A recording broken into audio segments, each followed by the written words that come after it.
I had this thing with my oldest son where I don't know if it's all kids, but he's 13. He doesn't know how to answer the phone, not to save his life. Huh? Huh? He picks up the phone. Huh? Hello? And so I said, listen, from now on, when you call me, I expect a certain way that you pick up the phone, and that's going to be practice for how you interact with anybody else, and vice versa as well. If I call you, you have to pick up the phone, and if you don't, I'm hanging up right away. So yesterday he calls me, and I'm like, Chamath speaking. It's like, hello, Chamath speaking. Right. Dad. Hi, hung up. He calls back, hello, Chamath speaking. Dad. Hung up again.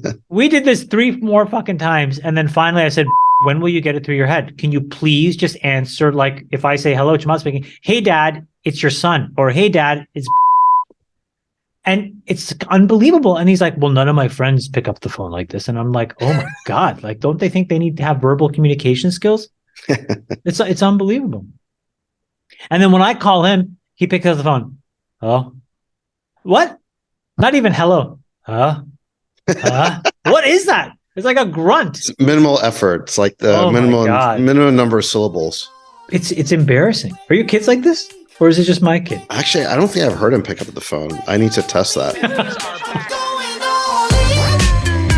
Let your winners ride. Rain Man David Sack. And instead, we open source it to the fans, and they've just gone crazy with it. Love you, Besties. Queen of Quinoa. JCal was on Twitter calling me out for not denouncing the Chinese balloon in strong enough language, although I don't think he understood the language I was using. Did you understand what the word errant means? What did you think it meant? I do understand the word errant. It generally means straying off course. Yeah, traveling in search of adventure, at least according to Merriam-Webster. So I just thought maybe you're being a little, but I know you're a dove. But I was a little dovish thinking they were just off course. You'd think they were off course or they were doing it deliberately. You buy that it was off course? Genuflect. Go, genuflect. JCal, yeah, go. So I knew JCal would have to join in this nationwide panic over this balloon. I have no panic over it. The word errant means... It had a Minolta camera attached to it. JCal, I got some really bad news for you. There are these things called spy satellites. No, we know and they about can those. see everything. Oh, I know. It's obvious they've been sending these balloons over here for a while. I just thought your framing as it was errant, as in it straight off course. Do you think it was, I'm sincerely asking, do you think it was errant? It was an accident? Here's the thing. It's such a harebrained scheme to send a balloon flying over American territory that the Occam's razor explanation here is that they somehow lost control over it. And these things are not steerable. So my guess is that it probably wasn't deliberate just because of how stupid a plan it would be and how obvious it would be. But it could be. I don't really know. What I do know is that the whole nation got in a lather and a tizzy and started hyperventilating about this balloon. And it just shows how reflexively hawkish the media is. It's like, hey, can we just wrap up this war in Ukraine before we start another war with an even more formidable superpower? The balloon got more attention than us blowing up Nordstream. Exactly. Well, hold on. We're ready to jump into it. No, what I would say about that is the media insight is the valid one. I was just responding to the errant, and I was curious if you actually thought it was an accident. I don't think it's an accident. I don't think there are accidents. Well, I think it clearly was off course and problematic. So, I don't know about the intentionality of it. I think it very well could have been intentional, but I tend to think because it's such a stupid harebrained scheme, I almost give them the benefit of the doubt, not because they're not capable of spying.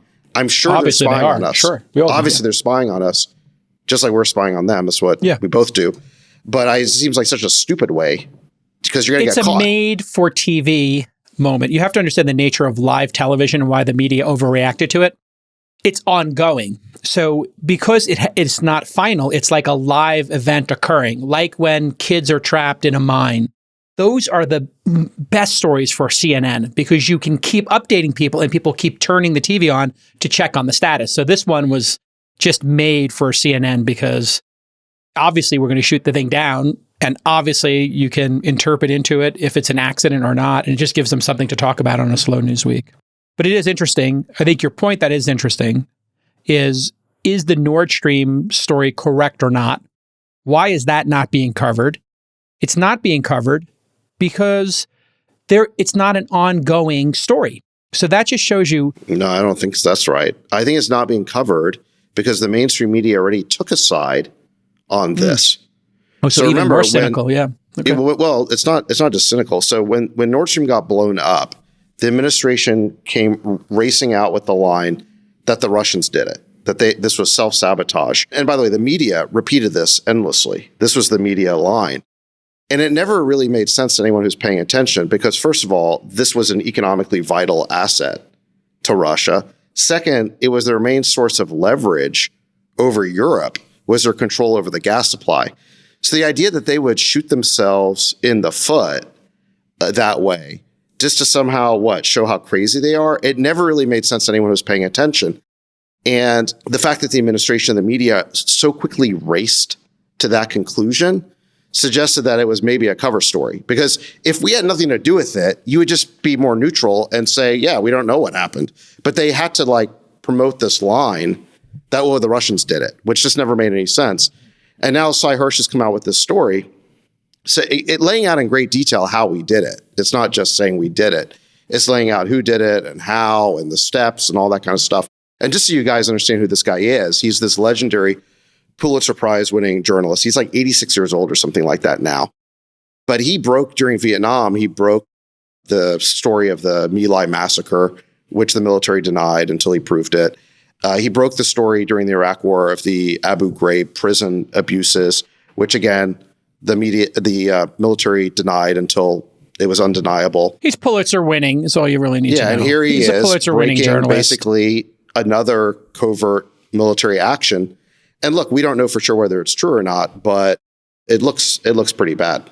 Do you think that Europe knew? Do you think that the Europeans were told that the Americans were going to go and blow this thing up? If that's true. By the way, the administration has said clearly this is a false story. They said it was pure fiction. I think the specific quote was, this is pure fiction. The Ukraine would be the most likely person to do this. Capability. You got to look for means, motive, and opportunity. They don't have the opportunity to go down there. The story.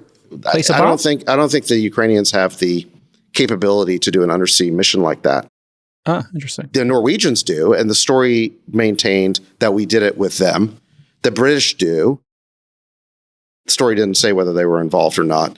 So no, my guess is that if this was a covert U.S. activity, it was kept to a very small group, which is why it'll be hard to prove more definitively than this. The other side of the argument is this is such a provocation, and the administration saying it's fiction. So what is your response to that, Sachs? Would the U.S. do something so provocative, or would they have somebody else do it? And would Norway do something so provocative? It seems like an extremely offensive technique as opposed to just backing the Ukraine to defend itself against Russia's invasion. Here's the thing. Before the invasion, Biden at a press conference said that if the Russians invade, Nordstream would be no more.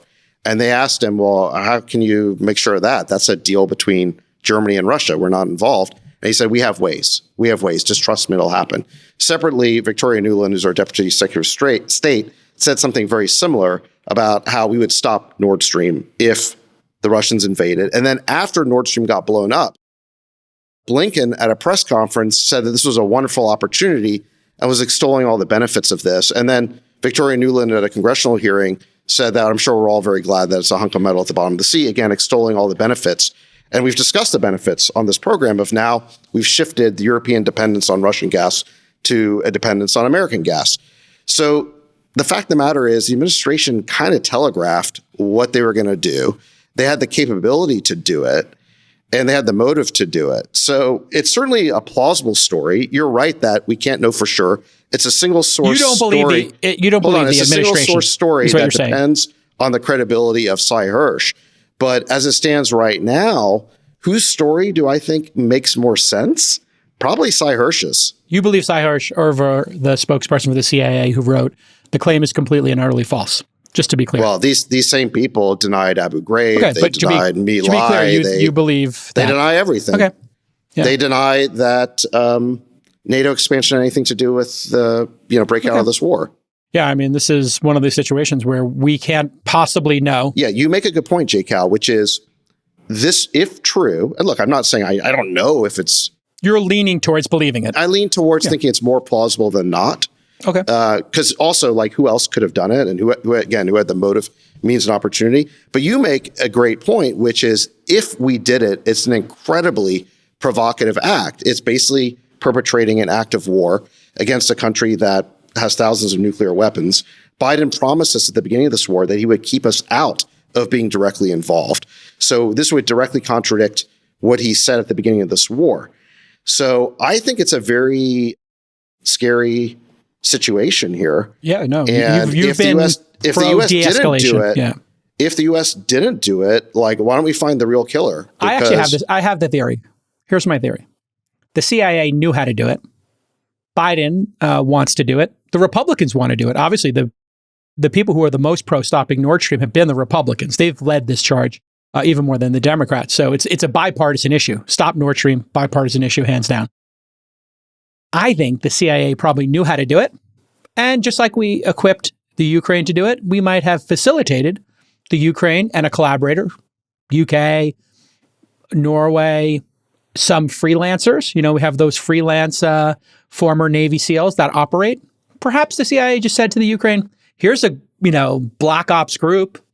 If you wanted to engage them, you could feel free to do so, which would then split the difference between what Psy is saying and what the CIA is saying, which is typically where the truth lies, is probably between what this investigative journalist of note has said and what the CIA is denying. The CIA probably has plausible deniability. That's my prediction. Well, if you could find a source for that story, J. Cal, that lays out in the same level of detail that Hirsch has laid out in terms of the meetings that occurred, what was approved when, how they did it, when they did it, the explosives they used, the divers they used. It goes into a fair amount of detail. Incredible detail. Yeah. I mean, so, down you're laying out a theory. Down to what explosives, right? But you're trying to put what you just said, which is basically you inventing a story, on the same level as Hirsch's story.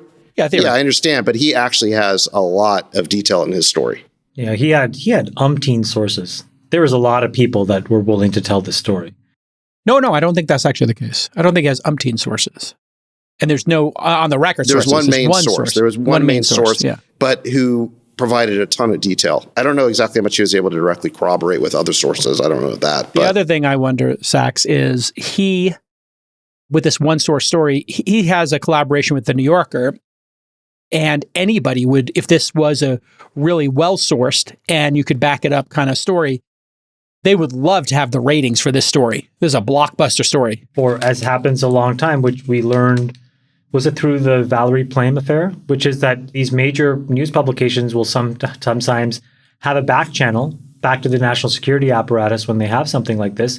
And the message was, you can't hit print on this. Yeah, in which case, that's a possibility too. He goes and just self-publishes himself, which wasn't really even an option a few years ago. No. Yeah. So, I mean, this is the Rorschach test of Rorschach tests. You have the media, you got the CIA. It's fodder for a great movie. What I go back to, J. Cal, is I think you can lay out some theories about, let's say, the Poles did it, or maybe Ukrainians with the British or something. Yes, you could lay out those theories, but the media wasn't willing to entertain any of those theories when this news broke. What did they do? They blamed the Russians. And that story made no sense, but they said it so definitively. I'm looking for the source on that. I'm looking for, Nick, if you could pull up the source of the administration blaming the Russians. I just want to make sure we're accurate. Biden did it at a press conference. Yeah, I just want to make sure we actually have it was an act of sabotage by the Russians. Now, they didn't push it that hard. What was interesting is the Biden administration said it, but they didn't keep coming back to it. But the media really ran with it. And when people on both the left and the right, like people like Jeffrey Sachs on the left and Tucker Carlson on the right, basically started to question whether the U.S. could have done it. They were accused of being conspiracy theorists and, Putin stooges and all the rest of it. And now all of a sudden, here comes Seymour Hersh with a pretty detailed story lending credence to that point of view. Yeah. It just may indicate we don't know everything that's going on with this war. And I think the longer this goes on, the more dangerous it is. Freeberg, you have any thoughts on geopolitical issues and who might have blown up Nord Stream? And what are your sources saying, Freeberg? What are your sources in Science Quarter saying? Speculation is best left to the future. I don't know about the whole speculating on what could have been done in the past by someone. Those are conspiracy theories and a little dangerous. No, they're not actually conspiracy theories. No, I'm saying Nord Stream was blown up. You understand that, right? Like, there's no doubt. I'm saying JCal's theory. Oh yeah, JCal's theory is just a story. I think you got to bring data to the table. Yeah, pure theory, pure speculation. You got to bring data to the table to make it a. By the way, speaking of which, Radek Sikorski, who is a Polish diplomat, I think he was like their foreign minister. When Nord Stream blew up, he tweeted a photo of it saying, "Thank you, USA." Oh. Which was one of the reasons why people thought that, okay, like, yeah, of course the US did it. You know, who has the capability to do it? Who has the motive to do it? Who said they were going to do it? And who benefits? Ukraine. Cui bono. Who benefits? Who was conducting NATO exercises in that region 3 months before the thing blew up? Yeah, exactly. And Jeffrey Sachs pointed that out on, I think it was a CNBC interview before they basically stopped him because he's not allowed to talk about this on network TV apparently. But he basically pointed out there were like U.S. radar signatures in the area. President Joe Biden declared that, this is from Bloomberg, that a massive leak from the Nord Stream gas pipeline system in the Baltic Sea was an intentional act and that the Russian statements about the incident shouldn't be trusted. It was a deliberate act of sabotage, and now the Russians are pumping out disinformation and lies, Biden told reporters Friday at the White House. So he didn't exactly say the Russians did it. He just said it's an act of, the media don't believe did the Russians. Cal. What's that? The media did. You could do one of these montages where it was like Russian sabotage. In fact, go to Matt Taibbi's But just blog. to be clear, Biden didn't say it was sabotage. He said it was an act of sabotage. If you actually look at what Biden said, everything he said is absolutely true if the U.S. also did it. Correct. He may have wanted to be circumspect. Every single sentence that Joe Biden said is 100% true, whether we did it or whether Russia did it. It was a deliberate act of sabotage, in parentheses, by us. Think about it. If we did it, we know they didn't do it. And then we have to be like careful about suggesting they did it. Well, what do the Germans think? Because this is the Germans' pipeline. So if we blew it up, that's also explain to me your thinking on the chessboard of our relationship with Germany. If we blew it up, would they not also see that as a hostile act? This is why I asked if Europe knew, because I think you have to tell Germany that it's going to happen. And I think the quid pro quo with Germany is some amount of guaranteed supply that the U.S. directs into Europe so that they know that their long-term LNG supply is intact, so that they become ambivalent, right? There's a point of indifference where the Germans say, okay, we don't know when this thing is going to get turned back on, and we don't know what the implications of it are. Here's what our demands are, meaning our energy supply, our energy needs are. And so as long as the United States can say, look, worst case, we have stuff in the SPR that we can give you, there's probably a point of indifference where the Germans say, okay, we're just going to turn around and not say anything. And I'm curious, did the Germans say anything when this happened? No, not that I know of. I'm looking for I was literally just typed to Nick, what was the Germans' position on this? Because that's interesting too. That's a tell. Well, yeah, if you're breaking this down like a poker hand, we're trying to figure out. If you construct this hand, right, pre-flop, it's like, where both of these folks are, right? Okay, there was a really interesting video that a guy named Matt Orfalia, who puts together these really funny videos, he puts together these montages of media reactions to things. And what he shows is that, you can have like 20 different media outlets and they all use the exact same words. And when he clips it together, you can see that they're reading from somebody's talking points and it's not really clear who. And basically, if you look at his video here on who blew up Nord Stream pipeline, you see that there was like a party line from the mainstream media on this stuff. Nord Stream 2. We will bring an end to it. How will you do that? I promise you we'll be able to do it. Someone blew up Russia's Nord Stream pipeline. I mean, we'd have to conclude without the evidence that it's most likely Russian sabotage on its own infrastructure. It's a common sense matter. I think it's Putin's way of sending a message. What Putin is saying to us by blowing up his pipeline is, look, I can blow up a pipeline. Everyone knows that Putin did this himself. Who are these talking heads? A smoking gun without the direct proof. Yeah, I think logic and common sense will tell you that without the evidence, Russia was behind the incident. We can say it for sure. Who sabotaged the Nord Stream 2 pipeline? All right, enough. This is nonsense. Come on, that's hysterical. This is, it's these talking heads who have no firsthand experience, and they're more than willing to comment on this stuff. Hysterical. It's fantastic. It's fantastic. All his videos are like that, where he has one on the Hunter Biden laptop as well, where again, he's got like 20 different talking heads and media outlets, all portraying it in exactly the same language. And it just makes you realize that there's a narrative around for the things. Sunday morning shows, you hear the same narrative from each side. How does that actually get coordinated? Each side builds those bullet points, emails their, what do they call them? Surrogates. They email all the surrogates and say, just keep saying these things over and over again to codify. Yeah, it's a WhatsApp group. It's a WhatsApp group, and they're just like, say this over and over again. How does it work, Sachs? I think it's partly talking points memos that go out to chat groups. I think it's also just people looking on Twitter, and then there's like certain key nodes that they follow, and they know, okay, this is the party line because such and such key person is saying it, and they take their cues. It's that mimetic effect that you guys always talk about. People like copying each mimetic. Yeah, the mimetic. Yeah, the thing to understand is that all of the prestige outlets repeat the same party line and have the same perspective. Yeah. You got to do your own search for information. This is the beauty of Substack, actually. This is why Substack is so important, is it actually gives you an alternative. Yeah, it's pretty disruptive. Gives you an alternative because like you've got 10 different mainstream media networks or newspapers and magazines, but they all have exactly the same talking points, except maybe Fox News is kind of the one exception. Although even Fox on the whole Nordstream thing, you saw that Fox can be pretty militaristic, and they had the same generals basically blaming the Russians for this on Fox. Yeah. Germany's position is just, hey, everybody, this is sabotage. So that's it. But who did the sabotage. I think you asked a really good question there about the German interest in this. Right now, the German economic interest and the German foreign policy interests are not aligned. What's clearly best for the German economy is to have cheap natural gas powering its industries, even if it comes from Russian pipelines. And they no longer have that anymore. In fact, they may never have that again. So they're going to pay a very high price economically, maybe forever. And remember, their whole economy is based on industry. They're a very industrial power. So if this war drags on for a long time, I think Scholz might be in some political trouble precisely because he's gone along with the Americans on this. And there is a growing political opposition to this war inside of Germany. War fatigue is a real thing, and this thing's got to wrap up at some point. Any final thoughts, Freeberg? I know you didn't get too involved in that conversation, but what is any game theory from you? No. Okay, there you have it, folks.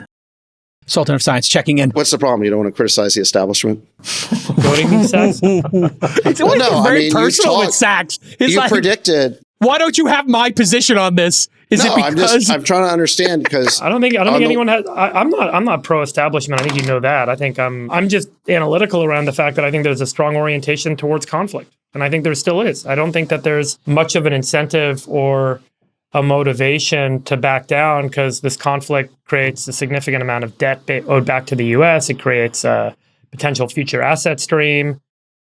Creates a realignment of power. Everyone's looking externally as internal, economic conflict and wealth disparity issues arise, and economic growth is challenged, and inflation is soaring. It's a great place to, address one's energy. So I think all of this stuff is detailed analytical shenanigans around who's saying what or who's doing what. I think the underlying thesis and the underlying river that's flowing is one that's like looking for external conflict. I think the same is true with the U.S. and China.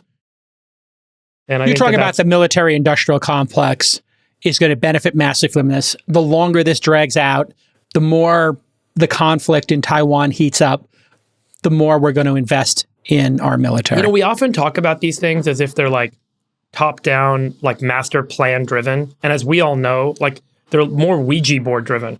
It's a bunch of guys that got their hand on the Ouija board and they're all just had a little too much caffeine. And in this case, I think it's just more about like, everyone's a little anxious and the anxiety's leading to a desire for more conflict. We're not happy at home. If you're happy at home, you're not looking externally for conflict. That's true in nearly every developed nation on earth today. That's it. I don't know. It's pretty simple. I like your position. I think it's a great take. I think it's a great take, actually. Hot take, yeah. I think there are a lot of interests who benefit from war, and I think the foreign policy establishment is funded by those interests, and it's kind of wired for war, at least in terms of the reflex, right? Even something as relatively harmless as a balloon, that becomes like a casus belli. It's like people are ready to go to war against China over that. I saw a couple military leaders give a talk a few months ago. It was in a private thing, so it wasn't on public record. With the establishment? No, I was at the establishment gathering where the establishment. This is the Illuminati. Did you genuflect twice going in? Because that's the tradition. You do one genuflect on each knee, then they give you the Bank of Capitalism with the Illuminati logo on the side for your fund. Lapel. Yeah. What was striking to me in this particular thing, where these guys were being interviewed on stage at like a dinner thing, and they were so oriented around their next steps in escalation. And I think it speaks to the point, Sachs. Like, none of them were thinking about, like, where are we at today? How do we de-escalate? What is this going to get? There was no conversation at all from anyone about resolution or de-escalation. With every single one of them, it was all about, like, my orientation for getting bigger, going deeper, going harder, going stronger, making this thing bigger. And I think that was really scary to me, because I didn't hear anyone having a conversation around, like, should we even consider whether or not this doesn't get bigger? Everyone was thinking assumptively it was going to get bigger. I like the Ouija board. You have to follow the financial incentives. When the last time we looked at this, right? Leon Panetta and all these other guys who were screaming for war, they were getting paid by the military-industrial complex. I remember when Lloyd Austin was nominated as defense secretary, he had some conflict issues because he was just on the board of Northrop Grumman or one of these big military-industrial companies. And so, of course, these generals have to push for war, because as long as they're girding for war, they're guaranteed to have, for them, a very lucrative job once they leave the military. The Ouija board, though, Sachs, and I'll throw it to you. Maybe you can keep this metaphor going. The media's got their hands on it. They want ratings. You have the energy industrial complex in this German conflict who seeks to benefit massively if people invest in renewables, or you find other, oil, off Norway. Norway's oil is one of the largest reserves that's untapped. So you have this Ouija board, media, energy, and the military-industrial complex all moving it at once. Maybe you can speak to that analogy. And everyone wants to move it to the side of the Ouija board that says escalate. There are very few people that have the energy to move it to the other side that says de-escalate. It's not profitable. De-escalation means less energy, less investment. So yeah, you're going to go escalate. You know who warned us about the military-industrial complex? Yes. Dwight D. Eisenhower, Supreme Allied Commander in World War II, wins the war, patriot, war hero, top general, becomes president, Republican president, and his departing address warns us that, yes, we need a defense industry, but they become a vested interest in favor of foreign interventions in war. And where's who's on the other side of it? Where's the interest on the other side of it? I can tell you this. The American people don't want to be in a war with Russia. I don't even think most of the American people want to send $100 billion over there. They want to send $100 billion to their cities to fix crime and all the other problems. Yeah. Homelessness, everything, yeah. If you've never seen that farewell address from 1961, it is well worth watching. You can find it on YouTube. Just search for military-industrial complex Eisenhower. And this is a person who was part of the military-industrial complex saying, watch out for this. It was a very prescient warning. He spoke. Yes. He was in the machine. He helped build the machine. Welcome to the All In Podcast. With us again, David the Dove Sachs, Chamath Palihapitiya, and the Sultan of Science, who is on his podcast tour. My God, so many podcasts you're doing. The Sultan of Science is in hot demand. What are all these podcasts you're doing, Freeberg? All these science podcasts pulling you in. I did a podcast with Brian Keating last week, who was really kind enough to reach out. He's had some awesome guests. He's a cosmologist at UCSD, professor down there. And we were supposed to record that day, and then we canceled, I think, last minute, right? Yeah. So I was only supposed to be on with him for an hour, and I'm like, oh, well, my next thing just got freed up. So ended up doing like 3 hours. It was I was like exhausted that day, so I look really hungover on the video and probably par for the course. Stumble a lot, yeah. But no Lex Friedman for you. So Chamath and I have done Lex Friedman, but you have not. Has he invited you yet, Lex? Has Lex invited you? No, he's not. Where's my invitation? I don't know what's going on here. Collect all four, Lex. What are you doing? All right, no Davos and no Lex Friedman. Well, yeah, what's going on? Am I too anti-establishment? What's going on? No, I'm too anti-establishment, Sachs. That's, you've mischaracterized me. Nobody's inviting this quartet to anything.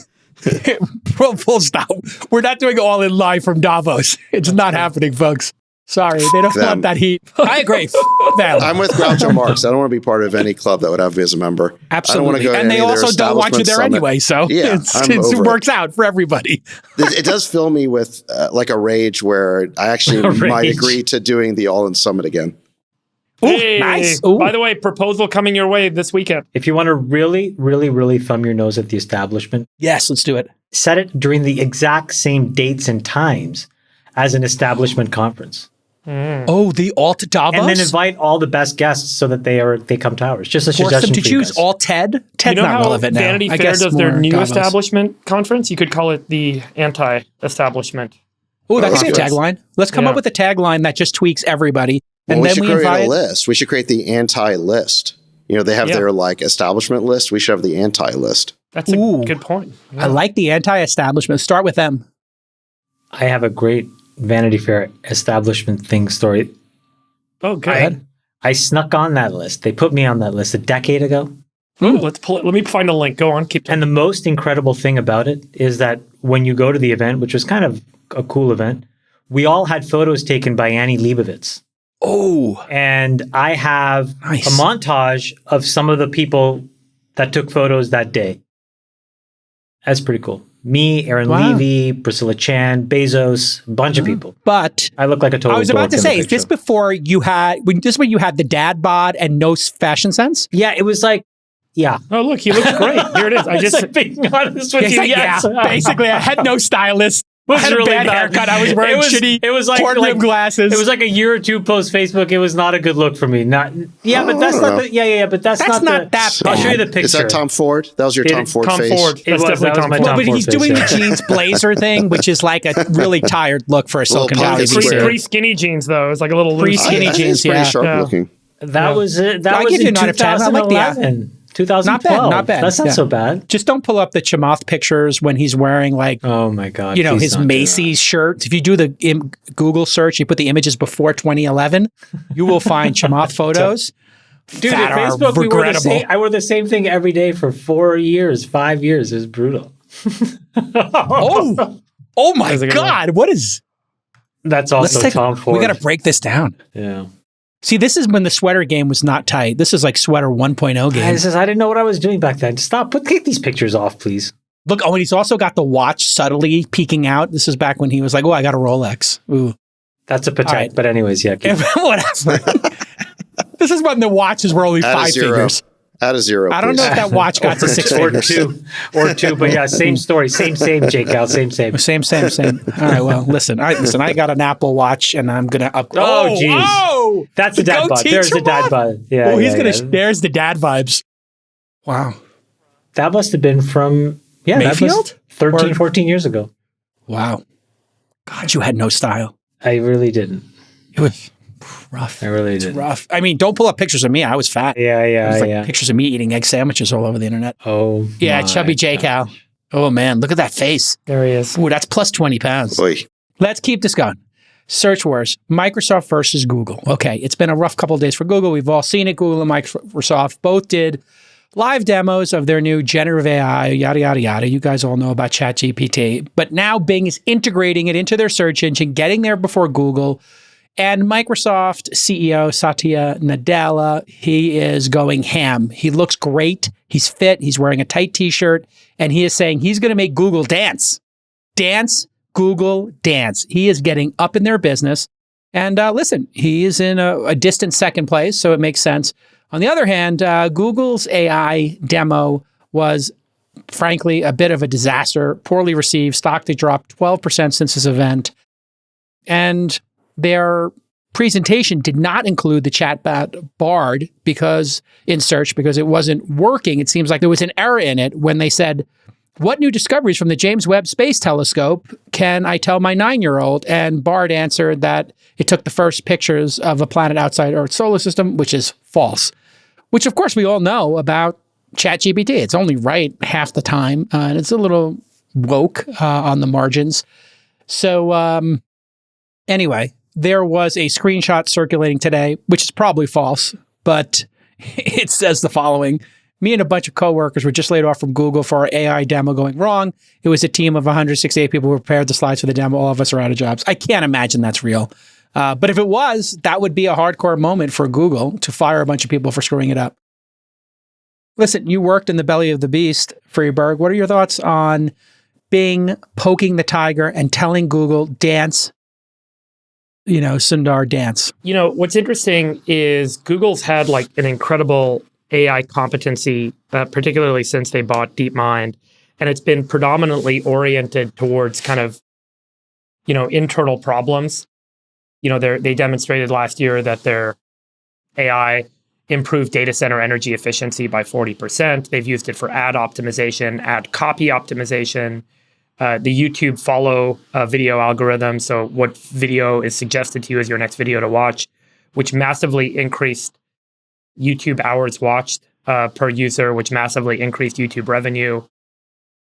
What's the right time and place to insert videos in YouTube or insert ads in YouTube videos. So, autofill in Gmail and Docs. So much of this competency has been oriented specifically to avoid this primary disruption in search.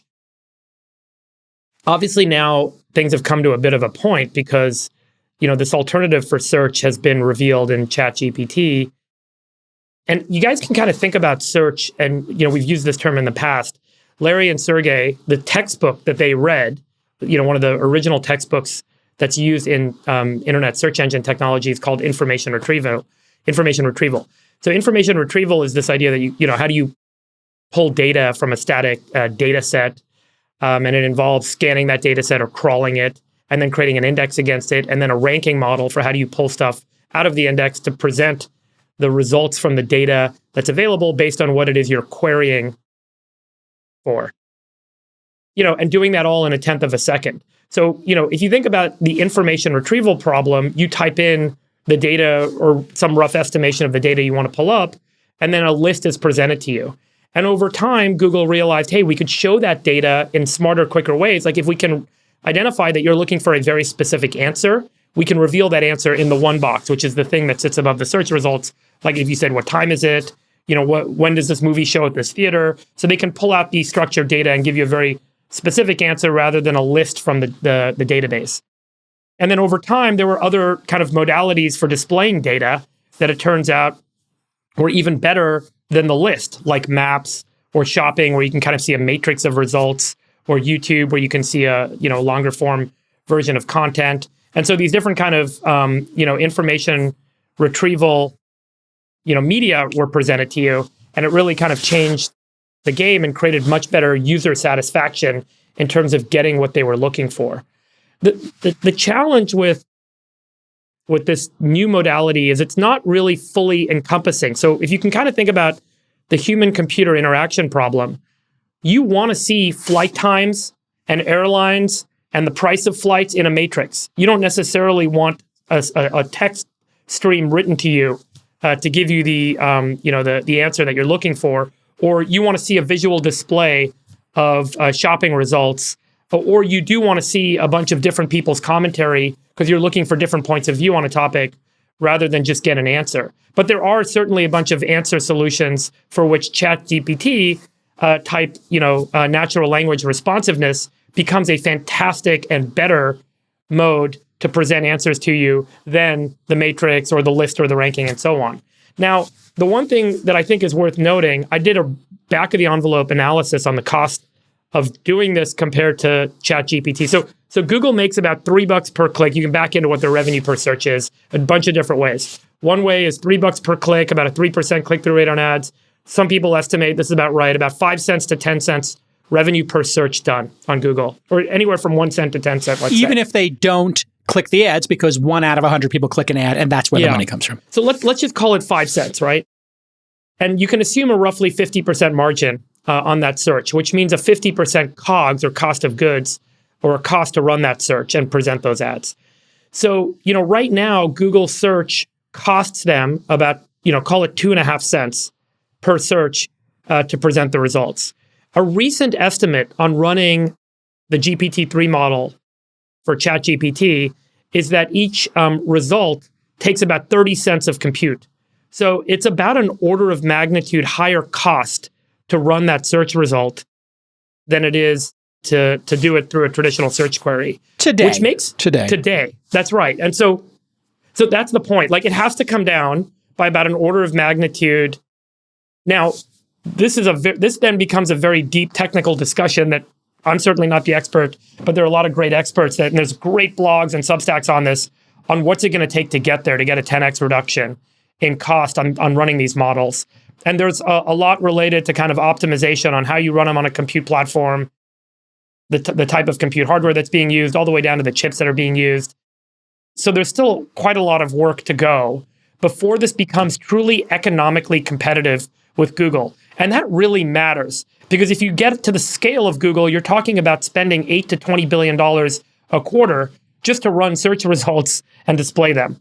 And so for ChatGPT type solutions on Bing or elsewhere to scale and to use that as the modality, you're talking about something that today would cost $80 billion a quarter to run from a compute perspective if you were to do this across all search queries.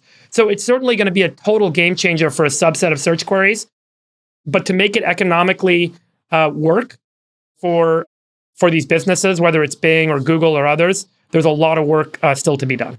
The great part about this, Chamath, is that Bing gave $10 billion to our friend Sam and ChatGPT to invest in Azure, which now has the infrastructure and will be providing the ChatGPT infrastructure to startups or corporations, big companies and small alike. So that $10 billion should do enough to grind it down between software optimization, data optimization, chip optimization, and cloud optimization. Yes, you would think so, or no?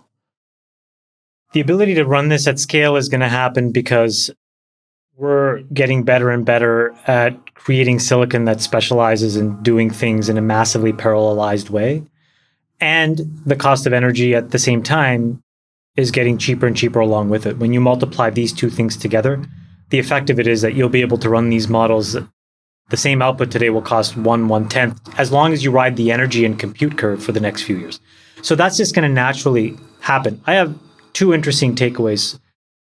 And one is maybe a little bit of a sidebar. So the sidebar is, if you guys were sitting on top of something that you thought was as foundational as Google search back in 1999, would you have sold 49% of it for $10 billion? Hard no. I think the answer is no. Not in an environment where you have unlimited ability to raise capital. This is something that we've said before, which is that ChatGPT is an incredibly important innovation, but it's an element of a platform who will get quickly commoditized because everybody will compete over time. And so I think what Microsoft is doing is the natural thing for somebody on the outside looking in at an entity that has 93% share of a very valuable category, which is, how can I scorch the earth? And so Microsoft effectively, for $10 billion, bought almost 50% of a tool, and now will make that tool as pervasive as possible so that consumer expectations are such that Google is forced to decay the quality of their business model in order to compete.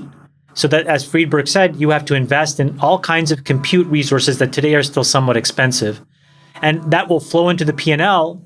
And what you will see is that the business quality degrades.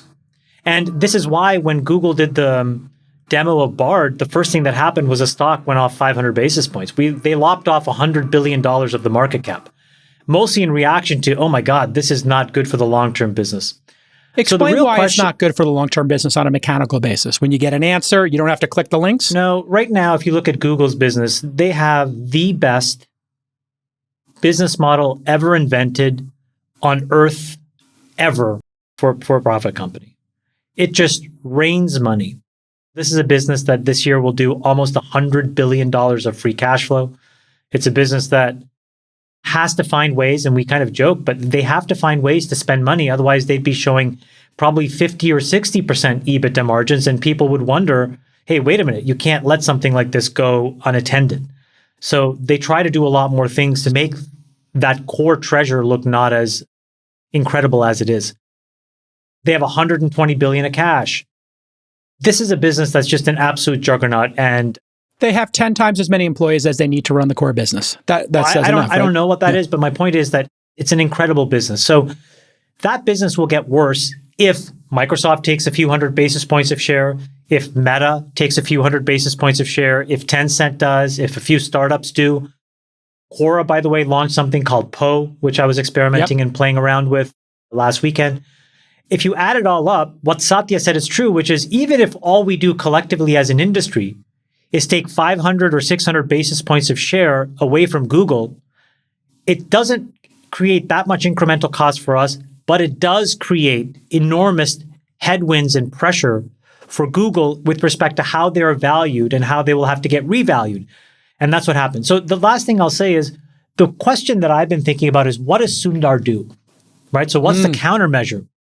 Yes, this is what I was going to get to. I think the countermeasure here, if I was him, is to go to the board and say, guys, we're going to double TAC. Right? So TAC is the traffic acquisition cost that Google pays their publishers. It is effectively their way of guaranteeing an exclusivity on search traffic. So for example, if you guys have an iPhone, it's Google Search. That's the default search in the iPhone. Google pays Apple. This year, this renegotiation for that deal could mean that Apple gets paid $25 billion for giving away that right to Google. So Google does all these kinds of deals. Last year, they spent, I think, $45 billion or so. So about 21%. In a way, when you think about that, Chamath, Google basically paid Apple, which was working on search technology. They were working on a search solution. They paid them to stay out of the business. And they're paying everybody. So I think the question for Google is the following. If you think you're going to lose share, and let's say you go to 75% share, would you rather go there and actually still maintain your core stranglehold on search? Or do you actually want 75% share where now all of these other competitors have been seeded? Well, you can decay business model quality and still remain exclusive if you just double the TAC. And what you do is you put all these other guys on their heels because as we talked about, if you're paying publishers 2 times more than what anybody else is paying them, you'll be able to get publishers to say, hey, you know what? Don't let those AI agents crawl your website because I'm paying you all this money. Remember that, right? So do not crawl in robots.txt equivalent for these AI agents. And I think that that'll put Microsoft and all these other folks on their heels. And then as you have to figure out all this derivative work stuff, all these lawsuits, Google will look pristine because they can say, I'm paying these guys double because I acknowledge that this is a core part of the service. So that's the game theory I think that has to get figured out. But if I was Sundar, I'd double the TAC. I love the second part because, hold on, let me get Sachs about. Yeah. I love the second part, Chamath, because in this clip I'm about to show, Nilay Patel from The Verge did an awesome interview with Satya, and he basically would not answer this question, at least to my satisfaction, which is, hey, what do the publishers get out of this? You've ingested our information. How do we get paid? Watch this clip. It's very telling. In the answer or even in the chat session. But if I ask the new Bing, what are the 10 best gaming TVs? And it just makes me a list. Why should I, the user, then click on the link to The Verge, which has another list of the 10 best gaming TVs? Well, I mean, that's a great question. But even there, you will sort of say, hey, where did these things come from? And would you want to go dig in? Like that, even search today has that. Like we have answers. They may not be as high quality answers. They just are getting better. So I don't think of this as a complete departure from what is expected of a search engine today, which is supposed to really respond to your query, while giving them the links that they can then click on, like ads, and search works that way. In my mind, there's a terrible answer. He needs to address how they get paid. He punted the answer and just said, hey, listen, search works this way. Sachs, will the rights to the data, will Google just say to Quora, hey, we'll give you $1 billion a year for this data set if you don't give it to anybody else? They should. Maybe. Sachs, the strategist. Let me hear your strategy here. You're now CEO of Google. What do you do? I think there's maybe even a bigger problem before that, which is I think the whole monetization model might change. So the reason why Google monetizes so well is perceived as having the best search. And then it gives you a list of links and a bunch of those links are paid and then people click on them. Now, I think when you search an AI, you're looking for a very different kind of answer. You're not looking for a list of 10 or 20 links. You're just looking for the answer. And so where is the opportunity to advertise against that? I mean, maybe you can charge like an affiliate commission if the answer contains a link in it or something like that. But then you have to ask the question, well, does that distort like best answer? Like, am I really getting the best answer or am I getting the answer that someone's willing to pay for. This is your key insight. The fact is, if Google gives you an answer, you don't click on ads. Google has had a very finely tuned balance between, hey, these first 2 or 3 paid ads, the paid links might actually give you a better answer than the content below them. But in this case, if the ChatGPT tells you, hey, this is the top 3 televisions, these are the top 3 hotels, these are the top 3 ways to, write a better essay, you don't need to click. You have now been given an answer and the model is gone. The paid link is still a subset in that case. So at Google, we used to have a key metric was the bounce back rate. So when a user explain what a bounce back is, yeah. So when a user clicks on a result on the search results page, we could see whether or not they came back and searched again. And so that tells you the quality of the result that they were given, because if they don't come back, it means they ended up getting what they were looking for. And so ads that performed better than organic search results, which means someone created the ad, paid for it, and the user clicked on it and didn't come back and came back with less frequency than if they clicked on an organic result, that meant that the ad quality was higher than organic quality. And so the ad got promoted to kind of sit at the top, and it became a really kind of important part of the equation for Google's business model, which is how do we monetize more search results where we can get advertisers to pay for a better result than what organic search might otherwise kind of show. And so it's actually better for the user in this case than, say, just getting an answer. For example, I'm looking for a PlayStation 5. I don't want to just be told, hey, go to Best Buy and buy a PlayStation 5. I want to be taken to the checkout page to buy a PlayStation 5. And I am more likely to be happy if I click on a result and it immediately takes me to the checkout page. And Best Buy is really happy to pay for you to get there because they don't want you looking around the internet looking for other places. And we can't convolute all search queries.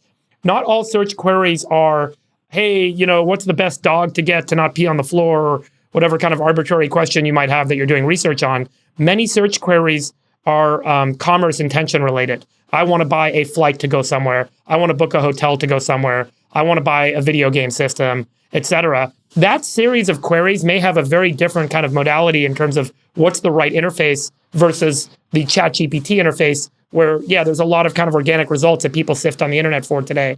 And the question earlier can be resolved by Google doing a simple analytical exercise, which is, what's it going to cost us and what's going to give the user the best result? And that's ultimately what will kind of resolve to the better business model. It's really measurable. I think on Chamath's point, today Google pays Apple $15 billion a year to be the default search engine on iPhones on the Safari browser. That's only about a quarter of Google's overall TAC. The majority of Google's traffic acquisition cost is actually not being paid for search. A good chunk of that is being paid to publishers to do AdSense display ads on their sites, and Google's rev share back to them for putting ads on their sites. So, the TAC number, I think maybe you kind of want to move the needle, but the majority of Google searches don't come through the default search engine that they pay Apple to be on. It might move the needle a bit, but I don't think it really changes the equation for them. My comment is more TAC has to become a weapon on the forward foot, number one. So if you're going to spend 21% of your revenue on TAC, you should be willing to spend 30 to 40% to maintain the 93% market share. I don't think what you want to see is your profit dollars decay because you lose share. It's rather better for you to spend the money and decay your business model than have someone decay it for you in general. Apple, at this point, Apple is really the only TAC line item. No, I understand. I understand. I'm not talking about today. I'm saying take that idea. You have an entire sales team whose job it is right now to sell AdSense, right? You have an entire group of people who know how to account for TAC and how to think about it as a cost. But if you're basically willing to say, out of the $100 billion of free cash flow, I'm willing to go to 80 or 70 billion of free cash flow, combined with the 100 billion of short and long-term investments I have, and I'm going to use it as a weapon. And I'm going to go and make sure that all of these publishers have a new kind of agreement that they signed up for, which is, I'll do my best to help you monetize. You do your best by being exclusive to our AI agents, right? So you deprive other models of your content on your pages, because that will get litigated. And there is no way, just like, again, if you say do not crawl, you're not allowed to crawl if you're Google or Microsoft or a search engine. So this is going to happen for these agents. It's unrealistic to expect that it won't. So my point is, Google should do this and define how it's done before it's defined for them. Because right now, people are in this nascent phase where everybody thinks everybody's going to be open and get along. And I just think that that's unrealistic. It's a really important kind of philosophical question. First off, like Google today, just so people know, on AdSense is typically paying out 70 cents on every dollar to the publisher. There's, it's a pretty, generous, and it's the way they've kind of kept the competitive moat, wide and kept folks out of beating them on third-party ad network bids, because they bid on everything and they always win because they always share the most revenue back. So they own that market. With respect to acquiring content, the internet is open. It's an open protocol. Anyone can go to any website by typing in the IP address and viewing the content that a publisher chooses to make available on that server to display to the internet. And there's a fair use policy. That's not true. And there's you can type in any IP address. I think 15 or 20 or 30% of the pages on the internet right now are apps that are closed. Facebook's closed. Instagram's closed. I'm talking about the open internet, right? So like the content on the open internet. But I'm saying the open internet matters less and less. Yeah, I don't know. I mean, look, you're right. Maybe there's the enhancement of the models. But my point being that if the internet is open and you and I spent a billion lifetimes reading the whole internet and getting smart, and then we were the chatbot, and someone came and asked us a question and we could kind of answer their question because we've now read the whole internet, do I owe licensing royalty revenues to the knowledge that I gained and then the synthesis that I did, which ultimately meant excluding some things, including some things, combining certain things? And the problem with these LLMs, these large language models, is that you end up with 100 million, a billion plus parameters that are in these models that are really impossible to deconvolute. You don't know, we don't really understand deeply how the neural network is, the model is defined and run based on the data that it is constantly kind of aggregating and learning from. And so to go in and say, hey, it learned a little more from this website and a little less from that website I'm not saying is a practical impossibility. I'm saying when you look at transformer architecture today, every LLM that you write on the same corpus of underlying data for training will get to the same answer. So my point is today, if you're a company, the most important thing that you can do, especially if you have a $1 trillion plus market cap that could get competed away, is to figure out how to defend it. And so all I'm saying is, from the perspective of a shareholder of Google, and also from the perspective if I was a board of director or a senior executive or the CEO, this should be the number one thing that I'm thinking about. And my framing of how to answer that question is build a competitive moat around two things. One is at the end, which is how much money and what kind of relationship do I have with my customers, including the publishers, and can I give them more so that number two is I can affect who they decide to contribute their content to. So you're right. Let's assume that there are 5 of these infinite libraries in the world. You mean non-public content? How important, and also public, how important is it if Quora says, you know what, guys, I've done a deal where my billions of page views and all of that really rich content, Quora has incredible content, Google's paying me $2 billion a year, and so I've decided to only let Google's AI agents crawl it. And so maybe when there are questions that Quora is already doing a phenomenal job of answering, I think it does make a difference that Google now has access to Quora's content and others don't. Right. For a hot minute, they did have access to the Twitter firehose, and that was the premise, was we could get this corpus of data that we can have in a very limited, restricted way. They paid Twitter a lot of money. I don't think that those deals exist anymore. Twitter, I mean, you guys might know better than I do, but I don't think they exist anymore. Here's where, Chamath, I think you're right. And maybe, Dave, I think you're being too forgiven. These models know where they got the data. And they can easily cite the sources. And they can easily pay for it. And if you want to see an example of this, go ahead. You're absolutely right. The video in the Wall Street Journal where Satya was interviewed showed a demo. And you're exactly right. They actually showed, Jason, in the search results, yes, the 5 or sources. 6, but it made no sense because it's like, how do you know that those are the 5 most cited places that resulted in this? By PageRank technology or the authority of the website or the author. But let's pause for a second here. There is a company called Neeva.com. I'm not an investor. None of us are. It's a former Googler. They have 78 employees, I think, according to LinkedIn. I just typed in, what are the best flat panel TVs? Here's the result. And as you see, sentence by sentence, as it rewrites another person's content, it links with a citation, just like the Wikipedia does. And when you scroll to the bottom of it, it tells you, hey, this is from Rolling Stone, this is from Best Buy, this is from Ratings. And if that answer is good for you and you trust those sources, those people should get a commission. Every time there's 1,000 searches and you come up, you should get $1 every time your data was used. And if not, these sites should sue the daylights out of Google. And for Google to say they can't do it is hogwash. Why isn't it fair use? Can attribute it. Why isn't it fair use? It's not fair use because in fair use, you have the ability to create derivative works on future platforms, and you are taking this person, the original content owner's ability to exploit that, and you are co-opting it, and you're doing it at scale, and that is against fair use. You're not allowed to interfere with my ability to make future products, David. You know this as an attorney. The problem with that idea... I'm not an IP lawyer, sorry. All right, well, I play one on TV and this podcast. The problem with that idea, just from a product perspective for a second, is that if you limit how they can tokenize to just being all entire sentences, the product will not be that good. Like the whole idea of these LLMs is that you're running, so many iterations to literally figure out what is the next most best word that comes after this other word. And if you're all of a sudden stuck with blocks of sentences as inputs that can't be violated because of copyright, the product will not be as good. I don't think it'll be as useful. Correct. These are also not deterministic models, and they're not deterministic outputs, meaning that it's not a discrete and specific answer that's going to be repeated every time the model is run. These are statistical models. So they infer what the right answer could or should be based on a corpus of data and a synthesis of that data to generate a response to a query. That inference is going to be, assigned some probability score.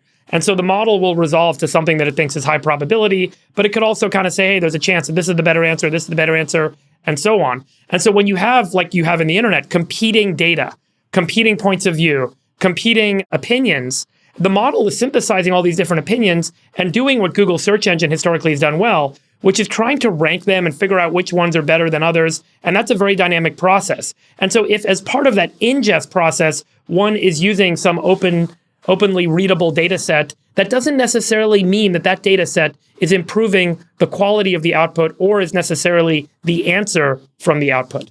Correct. Let me just give everybody a quick 4-factor education on fair use. And here it is from Google's actual website, because they deal with this all the time. And when you look at the nature and purpose and character of the work, including whether such use is not profit or educational purposes. So that first test of fair use is, hey, if you're using it educationally and you want to make a video that is criticism of Star Wars prequels or how to shoot a shot like this Quentin Tarantino, if it's educational, it's fine. And courts typically focus, I'm reading here from Google, on whether the use is transformative. That is, whether it adds new expression or meaning to the original or whether it merely copies the original. It's very obvious that this is not transformative. They're just rewriting it. The nature of the copyright seems pretty transformative to me. I don't think so. What are you talking about? They're coming out with entirely new content. They're just rewriting it. They're not actually adding anything to it. Transformative if a human would did it, it'd be fine. If a human does it, it's not. If a human rewrites something, come on, Jake Al, it's pretty cool. Listen, Jake Al, I think the rights issue. I think the rights issue is just like the cost issue, which is a problem today, maybe, but it's going to get sorted out. But here, let me finish. New technology waves that are this powerful don't get stymied by either chip costs or legal rights issues. They do by legal rights. You're 100% wrong. YouTube got stopped dead in their tracks, and the only way YouTube and Napster got stopped dead in their tracks, I predict this is going to get stopped dead in its tracks with YouTube-level near-death experience lawsuits. Piracy. This is different. And Google was enabled to piracy, and then they had to build tools to fight against it. I deeply disagree with Jake Al. I deeply disagree with you. I disagree with both you guys. You guys both think that cost is going to stand in the way. Let me read you number 4. Nothing's going to stand in the way of the AI. No, it's going to stay standing in the way. The AI wants to happen. Big companies using AI to the AI is already happening. AI is happening. Let's move the conversation forward. I want to tell you my AI experience. I would like to make my point. We don't need your amateur lawyer opinions. I am going to give my point. I don't give a shit if you want it or not. The effect of the use upon... Are you going to bill us $500 an hour for pretending to be a lawyer on he's TV? The effect of the use. Let's look at this. I've heard this point of view before from you. Yeah. Here it is. Okay, take it easy, Mr. Sub. Better call Jake Al. This is the third time you've done this. The effect, listen to this, the effect of the use upon the potential market for or value of the copyright work. uses that harm the copyright. Listen to this, very important. When the AI takes over the world, like Skynet, JCal's going to be like, I thought we'd stop this with rights. Listen to this. AI is not going to be stopped, but companies using AI to steal content will be. With rights. The effective uses that harm the original copyright owner's ability to profit from his or her original work by serving as a replacement for demands for that work are less likely to be fair uses. Desist AI. This is the one. Okay, great. Okay. You made your point. You made your point, and you may be right. I'm sorry. But Do we need to get to Marjorie Taylor Greene for you to have a good show? Sure. No. Let's queue up Marjorie Taylor Greene. No, hold on. How much did you raise for her? I have something. I have another aspect of the AI thing I want to talk about besides just this like interminable rights issue that you're going on and on about. All right, better call J. Call. Go. So I had an interesting, AI experience this week, and I think we're all going to start having these stories. Oh, you use the AI to make a script of how to talk to your kids? No, every week there'll be some new use case that you see that you're kind of blown away by. The use case I saw this past week in a product demo was they were showing me like an Excel spreadsheet, like a very complicated Excel spreadsheet modeling a financial asset, and they had a plugin to a ChatGPT type AI. And so they just asked it, they typed in, what does this spreadsheet do? And it spit out like a 1-paragraph explanation of what the spreadsheet did. And it was really good. I mean, because me just eyeballing the spreadsheet, I could not have figured out like instantly what that thing did. It would have taken me like a while to figure it out. It told me, here are the key inputs, here are the key outputs. So that was number one. Then they did something I think even more interesting, which is they said, give me the formula that tells me when the yield is above 2% and this and that and that. And the chat GPT spat out a formula that was like perfect Excel logic. That was something that, you or I could never figure out, right? You need like a super pro user of Excel to basically know how to do this stuff. So it spit it out and like, boom, it worked instantly. They copy and paste into the spreadsheet and you could basically, like the spreadsheet was much more advanced now. So what it got me thinking about is that we're going to have these little assistants everywhere. You combine that power with, say, speech to text, right? Because we could have just talked to it. The speech to text would transcribe the instruction, spit it back out, and you're going to have these like little personal digital assistants in applications. I think, it's pretty obvious to see how AI could replace call centers with, having the frontline call center operator be, instead of being a human, it could be like an AI. But this is actually even before that. Like you could actually, I think in every single application that we use, there's going to be an AI interface and it is probably going to be voice-based where you can just say to it, hey, I'm trying to accomplish this. Like, how do I do it? Can you just make it happen? Totally. And it's going to be really powerful, actually. I have an idea. I was hanging out with Andre Karpathy and I gave him this following challenge. So there I was. I said, if you had to build Stripe, I said, how many engineers do you think it would take you and how long would it take you to build a competitor? That was just a thought exercise. It would take hundreds of millions of dollars and years. Now, imagine you were feeling threatened by Stripe. Imagine you're a large company. Visa, MasterCard, just as an example. You can now actually get one or two really smart people like him to lead an effort where you would say, here's a couple $100 million to compete with Stripe, but here are the boundary conditions. Number one is you can only hire 5 or 10 engineers. And so what you would do is you would actually use tools like this to write the code for you. And the ability to write code is going to be the first thing that these things do incredibly well with absolute precision. You can already do unit testing incredibly well, but it's going to go from unit testing to basically end-to-end testing. And you'll be able to build a version of Stripe extremely quickly and in a very lean way. So then the question is, well, what would you do with the 200 or 300 million you raised? And my thought is you use it, again, as TAC. You go acquire customers. You go to customers and you're like, well, listen, if Braintree is going to charge you 1 basis point over Visa, MasterCard, 100 basis points and Stripe will 50, you know what? I'll charge 10. Margin destruction. Totally. And this is going to make everything. That's what's so interesting. You can take any business that's a middleman business. I think this is the point. Any middleman business right now that doesn't have its own competitive moat can be competed against Because now you can take all of those input costs that go into human capital, you can defer that, have a much smaller human capital pool, and push all of that extra money into traffic acquisition and subsidization. This goes to the movement in Silicon Valley of being more efficient. This is going to lead to that efficiency. The net benefit of all of this is economic productivity, because the end customer that's using that tool that you just mentioned, they now have a lower cost to run their business, and their total net profits go up. And this is what happens with every technology cycle. It always yields greater economic productivity, and that's why the economy grows. And that's why, I just want to say this, it's so important. That's why technology is so important to drive economic growth, not debt. We've historically used financial engineering to drive economic growth, but and this is why we need immigration. Technology and innovation drive this. What about China? What about China? Wait, what are you talking about? What we're describing here is AI making it harder and harder to make humans productive.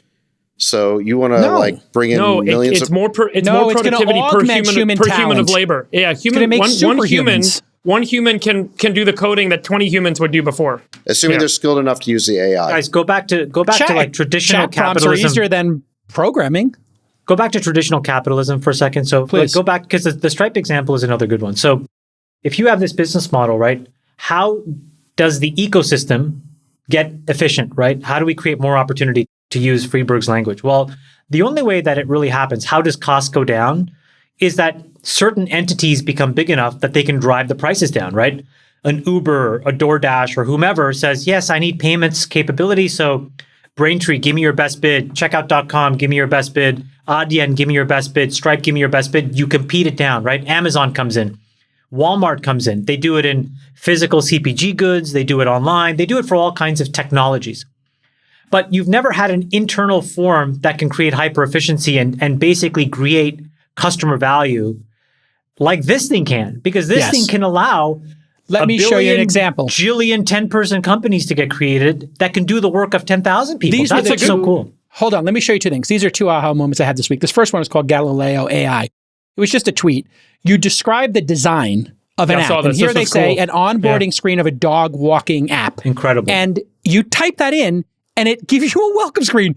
That's like a 7 out of 10. Then it says, oh, a way for people to change their name, phone number, and password. You know, that classic screen on any app. I need to change my thing.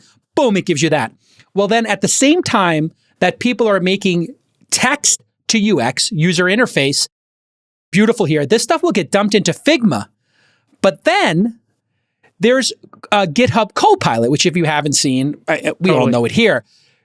This is allowing you GitHub, and GitHub Copilot, GitHub is bought by Microsoft, another one of Satya Nadella's incredible acquisitions. This guy's like the new Zuckerberg. I mean, what an incredible person to come after Ballmer, who's just so effective at what he's doing. As you're writing your code, it fills in your code. It knows what you're writing, just like in an email. And it's a smaller subset of information than email. Email, you could write anything. You could be, talking to a lover or a business person, whatever. Here, when you're doing programming, it's a much finer data set. These two things are going to come together where you're going to be able to build your MVP for your startup by typing in text and then publish it. You're not going to need a developer for your startup. That is transformative in the world. Let me ask you guys a question. Do you think that this leverage, and I argue this is all about like leverage. It's one person can generate X units of output more. Yep. Do you guys think that this commoditizes and puts at risk, SaaS in particular, like all of enterprise SaaS, because it becomes such a commodity to basically build a business that does something now? Or does it create much higher returns for investors because you invest so much less capital to get to a point of productivity with that business or revenue with that business than was needed before? I'm not sure. I tend to think that if it gets easier, then everything becomes more competitive. So, right.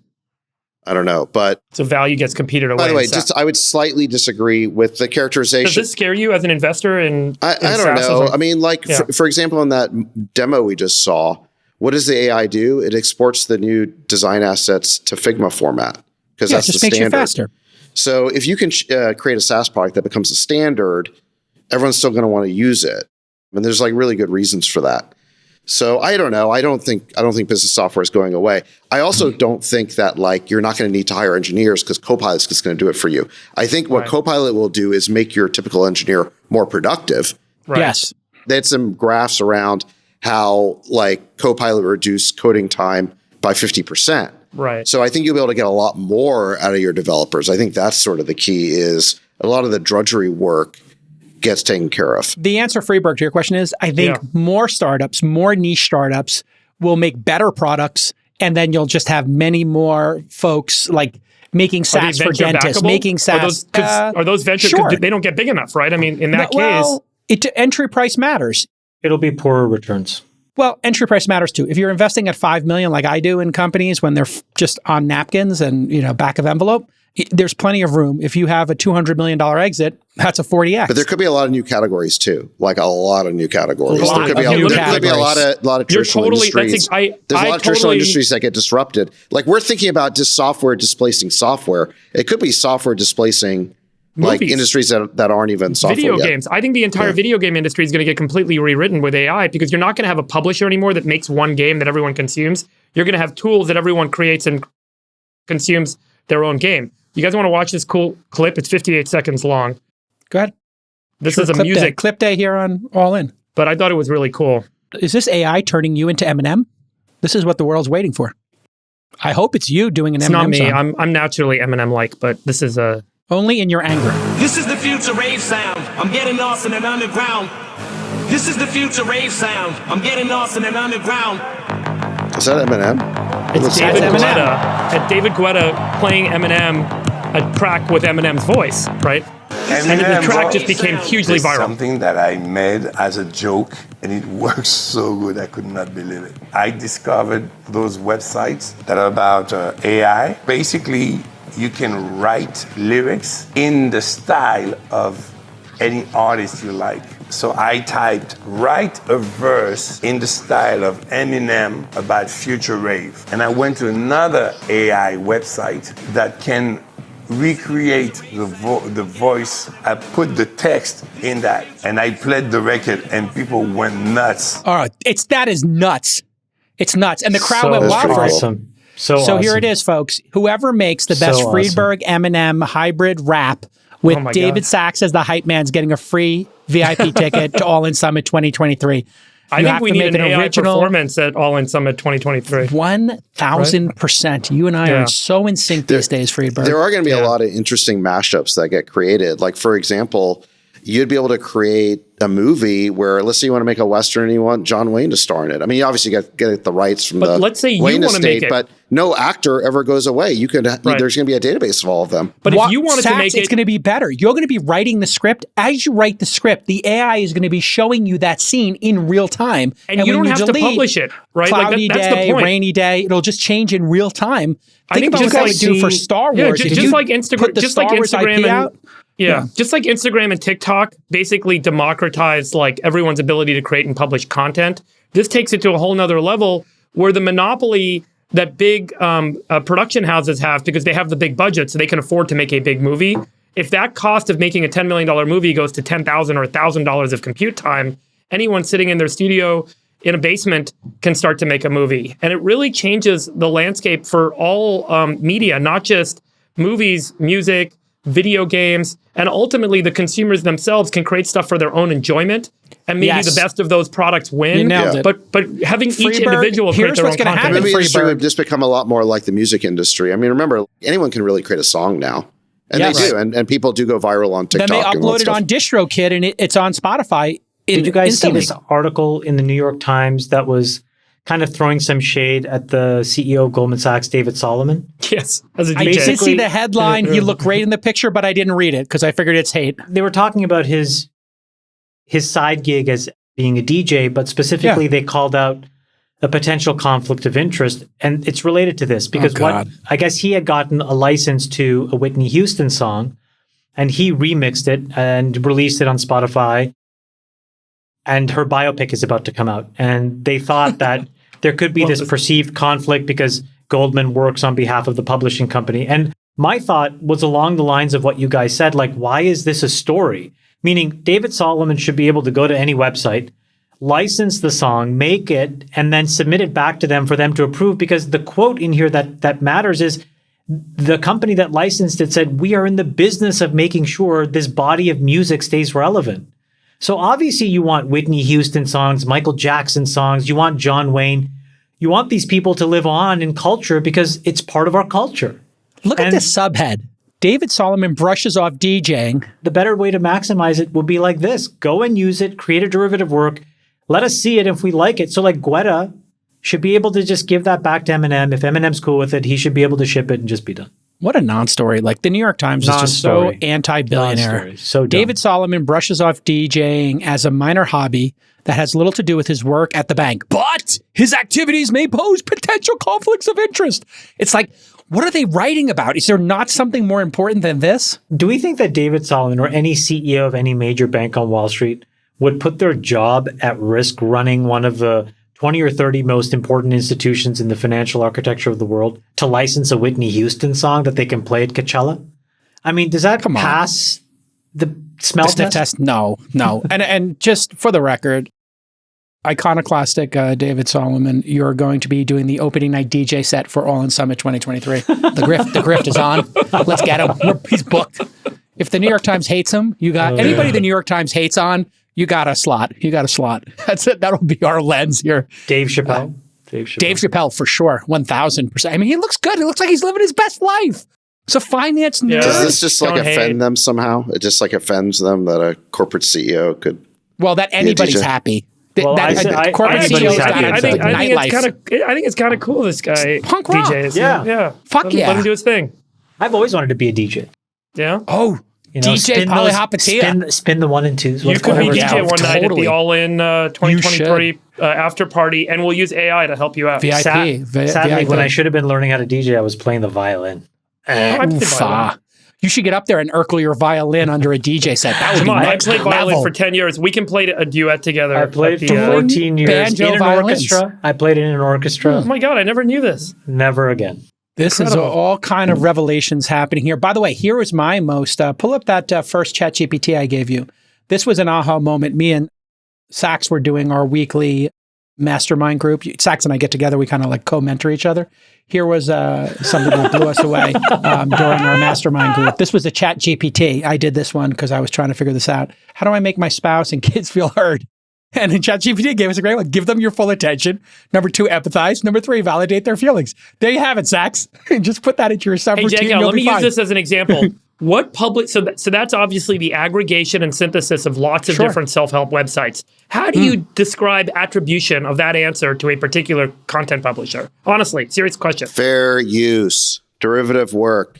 I think in this case, there would be compassionate. That you no monetization opportunity there. There's no monetization. Yeah, you say that because you hate content providers. But here, I tell you, this is compassionate publishing. I think the ChatGPT should be given a pass on this one, Jake. Because this is they know who they got it from. It's a synthesis of lots of websites. It's a very smart synthesis. The algorithm is not just pulling. It's not pulling a result from someone's website. It's like read hundreds of websites and it's like average them. Bull donkey. How do you pay for the average? That's complete bullshit. They could say, as we ingest this stuff, tag it, bullshit. and when that is how it's being done. And then you could publish it. When you publish it, you say, "Hey, where did we source this from?" You're Very agreeing with simple. Jake? Is that what you're saying? No, I'm saying it's not bullshit. That is what you said is exactly how it's being done. Right. And Jake, if let's say that the AI is using 100 different websites and synthesizing 100 websites, what's the incentive for the marginal 100th website to say, "Well, opt me out unless you pay me"? Totally. Right. Because so that's the shakedown. Google or OpenAI will just be like, okay, fine, we'll just work with the other 99. And this is why content providers, this is my best piece of advice. You asked a question, I'll give you the answer. Content providers, as a group, need to get together and fight for their rights in unison. New York Times, Metacritic. Fight for the right to party? No, fight for the right to get paid and to survive. I'll tell you what I think is to ChatGPT and say, as a group, either give us these terms or don't index us. You're trying to unionize all the content creators. Absolutely, unionize all of them. They should be a united front, like the music industry. Why do you think the music industry gets paid by Peloton and anybody else? Because the 5 of them get together and they fight. There's 5 of them, and you could organize, but there's millions and millions of publishers. I think the point here is that technology is fundamentally deflationary. Here's the next great example where the minute you make something incredible, costs go down, but also, frankly, revenue and profit dollars go down in the aggregate. Doesn't mean that one company can't husband a lot of it and do incredibly well like Google has done, but it's just going to fundamentally put pressure on all these business models, which is why I think it's important for Google to take... Go ahead, Freeberg. Google should go and they should cannibalize their own business before it is cannibalized for them. Freeberg, final word. here's another way to think about it. I think that if this goes as we all predict and everyone's saying it's going to go, it is more likely than not that many of these, quote, content publishers that aren't adding very much marginal value are going to go away.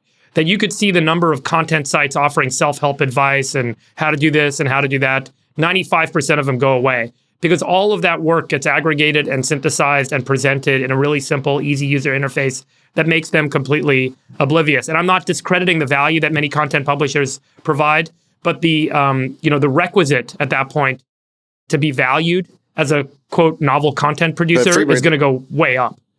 Like the offset to that, though, is it's so much easier to create content because of the AI. Totally true. We have this company, Copy AI, where even before this ChatGPT stuff, you would just go there and say, I want to write a blog about X, Y, and Z. You just give it a title and it spits out a post. And then they'll actually give you 10 different blog posts. And then you just select the one that is the direction you want to go. And you keep doing human selection on it. But how does new intelligence get put back into the system? That's based on an existing corporate system. No, you have like a corporate blog, so you publish it to your corporate blog. My point is, if there is now some new information in the world, who is going to add that to the corpus if everybody is just stealing content and rewriting it? Humans have always had a desire to create. Most people create for free. There's a head of the long tail that actually gets compensated. The rest of the long tail has traditionally gotten nothing. And they do it because they want to create. It's kind of like now the creation's going to explode because it's so easy.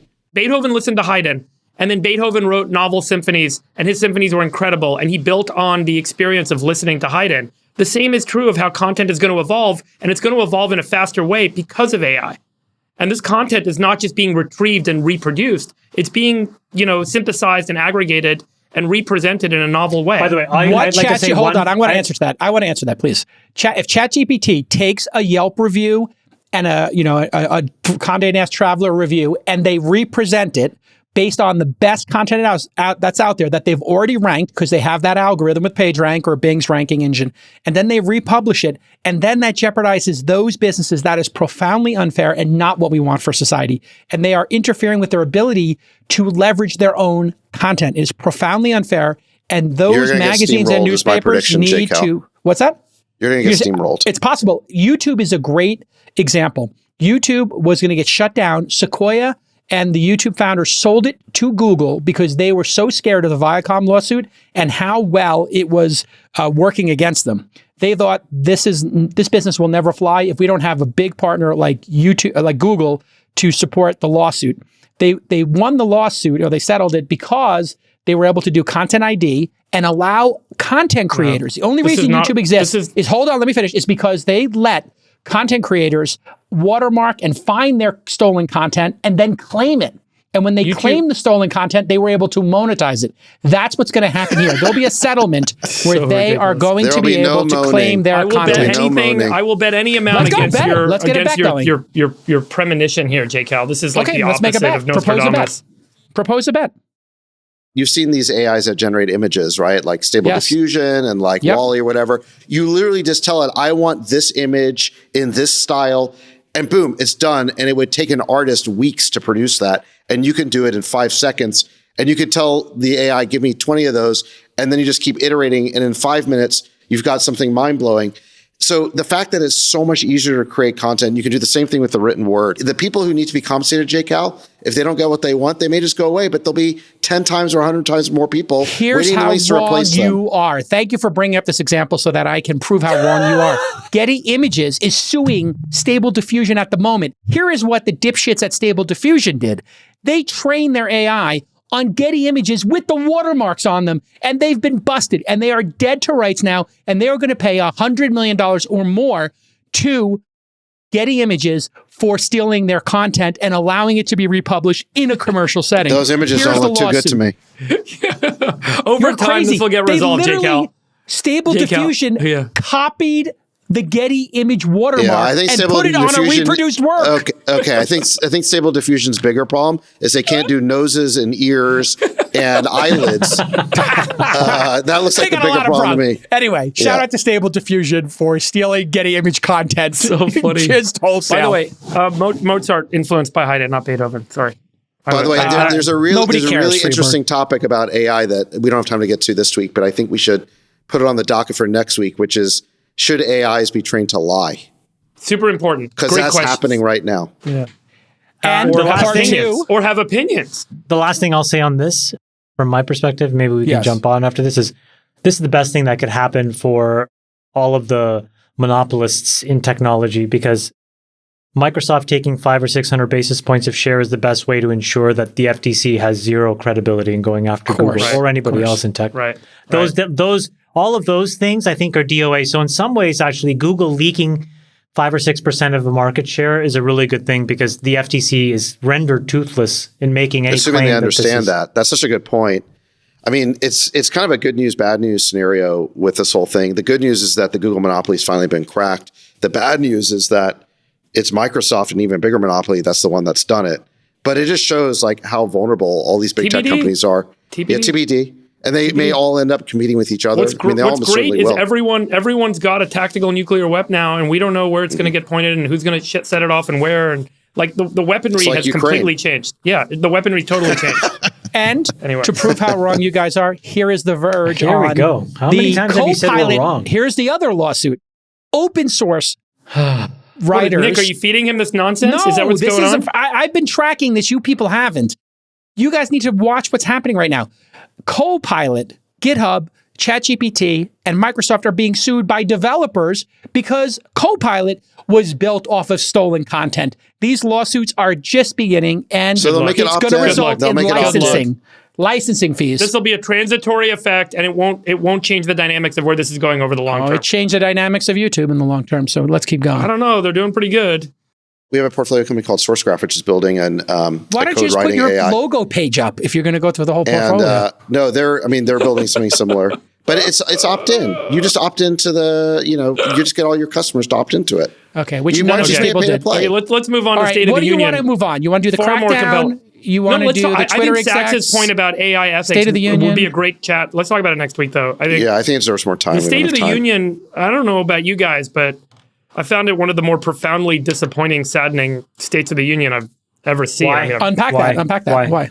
I think it was, we often kind of focus on the 1-year cycle of what the State of the Union says, but I think what's more important is how much the data that's coming through in the State of the Union supports the more scary long-term cycle. I've talked about this a lot on how scared I am about kind of where we're headed with respect to the U.S.'s ability to fund its financial obligations.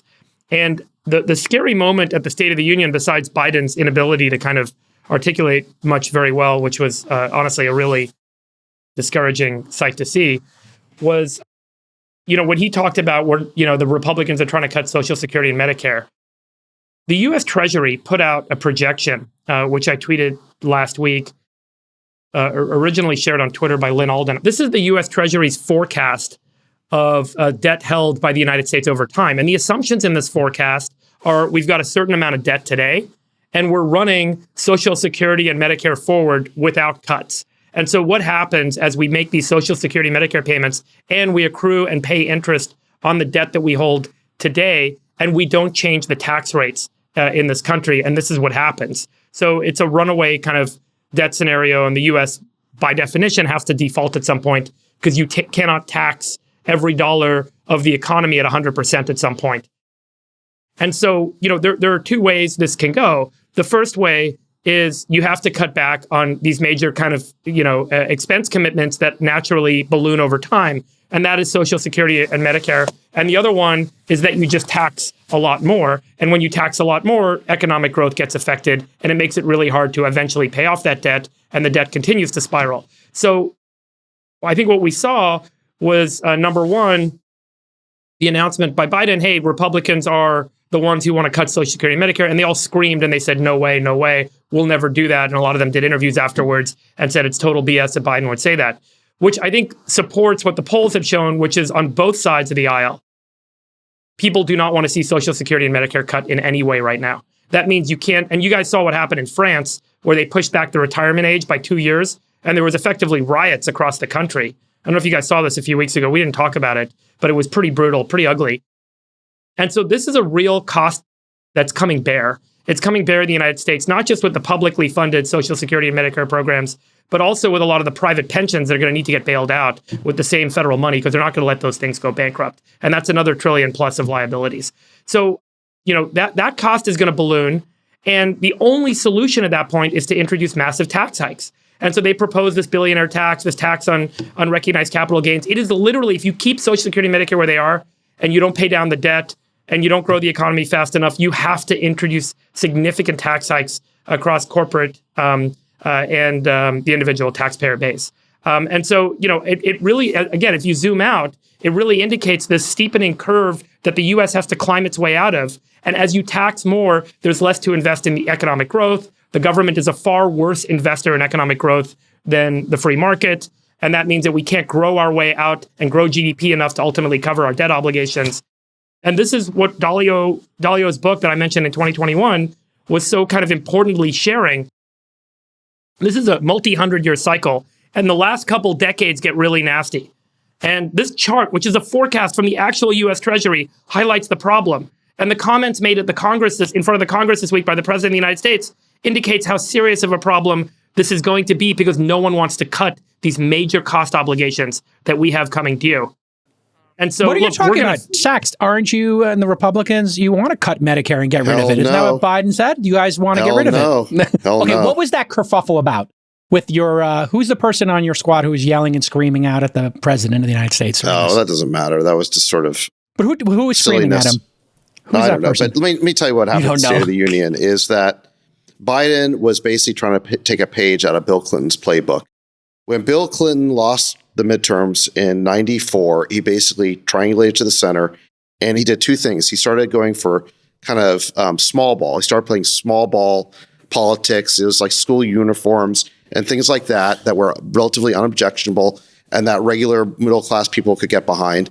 And then he basically posed as the defender of entitlement programs. Back then, he in 96, he ran against Dole by portraying Dole. He went all the way back to Dole's vote against Medicare. This is what the Biden team is teeing up for the reelect in 24, is they're talking about things like curbing Ticketmaster fees and fixing right turn red lights. I mean, seriously, like total small ball. Okay. They're going to try and pretend like he wasn't the most radical tax and spend progressive over the last 2 years that we've really ever had in American history. They're going to try and make everyone forget that and just talk about the small objectionable stuff. And then he's also going to, again, pose as the stalwart defender of entitlement programs that are very popular.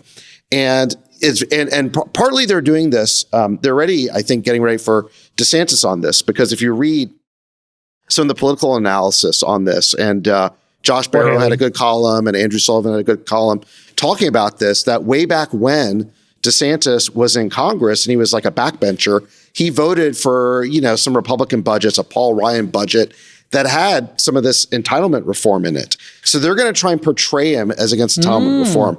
Now, I don't think it's going to work, because all you have to say is like, listen, that was a long time ago. I wasn't voting for cutting entitlements. I just voted for my party's budget. That's irrelevant. I can tell you I will not cut entitlements. So any smart Republican is going to take entitlement reform off the table, because it is a total third rail and they will lose. And I think Trump had the right instincts on this. And I'm sure that any major Republican will have the right instincts on this. What and did you think see, of you see the way they're throwing Rick Scott under the bus. Rick Scott had this proposal about having entitlements go from being sort of permanently entitled to being something that gets voted on every year. And the rest of the Republican caucus is like, hell no, we're not touching that. And they can't run away fast enough from Rick Scott. So Freeberg is right. There is no appetite for entitlement reform. And I would tell any Republican, if you want to do entitlement reform, it's got to be bipartisan. You got to do any thoughts on the you got to do what Ronald Reagan did, which is join hands with Tip O'Neill and Moynihan, and you jump off the cliff together. You do not stick your neck out on this. Chamath, any thoughts on the State of the Union writ large? No. Marjorie Taylor Greene yelling liar at the president? No. That's the most boring segment of the show. Jake, I mean, both sides engaged in a lot of weirdness. I mean, Biden was bellowing at various points in his speech. It was quite bizarre. And you're right. There were some Republicans in the audience who were braying like jackasses. And it's unfortunate, because I think utterly disappointing. I think if the Republicans had just calmed down, I think Biden's sort of weird mannerisms where he was like practically yelling, it was like Abe Simpson, old man yelling at the cloud. And yeah, they do a good job of like right at the moment of self-immolation, they let him off the hook. Yep. Totally. It's really incredible. Republicans they have no impulse control. Right when they could just be quiet, sit there, calm, quiet, and let Biden do the damage to himself, they just cannot. I like McCarthy. I like McCarthy telling Marjorie Taylor Greene, shh, shh, and Mitt Romney telling that other liar guy to get the hell out of here. Listen, it's always been hard to control backbenchers. That's just the reality. That does not speak for the entire party. How do you guys feel about being taxed on your change in net worth from year to year? You mean a wealth tax?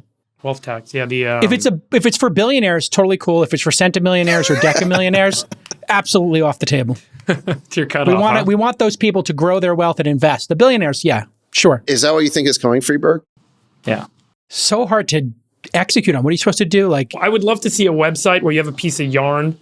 You know those sites where you have, and then you have like a little pin, and you kind of push the pin out, and the other one has to go in. You can't have it all. You can't have low taxes and have these entitlement programs and have this level of spending. It's impossible. You have to tax. That's the only way. Or you have to cut the entitlement programs, or you have to cut the spending.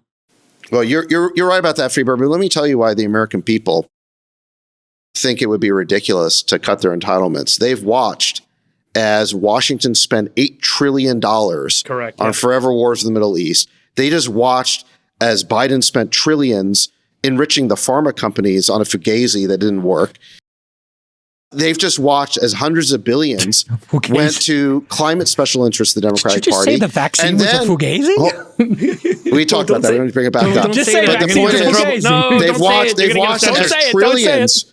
Hold on. They've watched as trillions of dollars have gone to the donor class, and they are going to rise up and say, the hell with you. If you cut off our Social Security that we paid into for decades while enriching all these special interests, and I don't blame them one bit. I don't advocate for any of these points. And the bailouts of corporations in the great financial crisis. You're right. I think it's just an analytical. I think it's just an analytical certainty that you got to zoom out and stop thinking about the yearly cycle and the election cycle on this stuff, and just look at where we're headed over a multi-decade cycle. Okay. And there's just no resolution to this problem. What happens if there is a wealth tax? Based on the way we're all oriented right now, huh? If there is a wealth tax, let's just say on billionaires or centimillionaires. Let me just say one thing. Sorry, Jacob, but let me just say. What would they do? Would they leave the country? Go to Puerto Rico? Well, that did happen in France, by the way. I think 40% of the people that were taxed left, and then they came back. It would violate our Constitution. It'll be litigated for Supreme sure. Court, yeah. If you can get the cost of energy in this country to drop by 50 to 75%, and you can increase energy capacity by 10 to 20 fold, then you have a fighting chance because you can actually grow the economy out of the problem. And that's really where I am optimistic and excited about opportunities like fusion, and you guys can make fun of me all you want. But if we can get to a point where we can increment energy capacity by an order of magnitude, there is economic growth that will arise from that, from all these new industries and these production systems. And that's how we can grow our way out of the debt, entitlement, tax problem, where one of those three things has to give in the absence of that. So you know what the cheapest source of energy is? You know what the cheapest source of energy is today? Fusion. It's 3 cents a kilowatt hour. Fission, you mean? No, it's fusion. It's the sun using solar panels. There it is. Yeah, the problem, Chamath, honestly, let me just say this one thing. The problem is, can you scale energy capacity by 10x? Yes. And can you do it fast enough? And that's the real technical... While creating jobs. That's the real techno-economic question, right? Like, I posted a link in my reading list today, this week. You guys can go look at it. The most prolific distribution of fusion technology is China actually deploying solar on every single rooftop in China. The United States could do it too, and you will 10x the power available. Well, yeah. I mean, they are and producing... it'll be zero. They're increasing their... I mean, look, they're adding it'll half happen in the next few years. It's just sometimes we want to create intellectual complexity. I love these different forms of fusion. I just think it's a 50-year trudge to get it, because even I'm not betting on it. I'm just saying I'm just agreeing with you. I'm just building on your point to say it's actually happening. Fusion is what is actually creating abundant zero-cost energy today. Yeah, and so look, if we can increase energy capacity in this country by 10x, energy production capacity by 10x, and we can do it in the next 20 to 30 years. You can do it in 10 by putting solar on every rooftop. If we can, we have a path out of the entitlement tax debt problem. Otherwise, one of those three things is going to give, and it's going to be ugly. The thing that we are lacking right now is not actually the generation capability, which is incredibly cheap, but it's really scalable storage. And once we figure that out, which is actually the real technical bottleneck to abundant zero-cost energy, we'll have your boundary condition met, and we'll have it well before different forms of fusion are commercializable. France had an exodus of an estimated 42,000 millionaires between 2000 and 2012. And really, before Macron they only had the wealth it. tax for 12 years, and then they reversed it. They were just losing the tax base so violently they had no choice. What's happening in California. That's what's going to happen in California if they move forward with problem. It's happening in California already without the wealth tax. Right. It's happening already, well, and now because you look at it. They're stupidly telling people that this wealth tax is going to have a 10-year look forward. So everybody I know is at least talking about, hey, could this happen in the next 10 years? Because if it might happen 5 years from now, we got to leave now. Because if I wait, they're going to chase you. They're going to chase me. Yeah, specifically you. They hate you. No, I mean it's a problem. It is a serious. But let me problem. tell you, I mean, to Freeberg's point, it's not just Ray Dalio.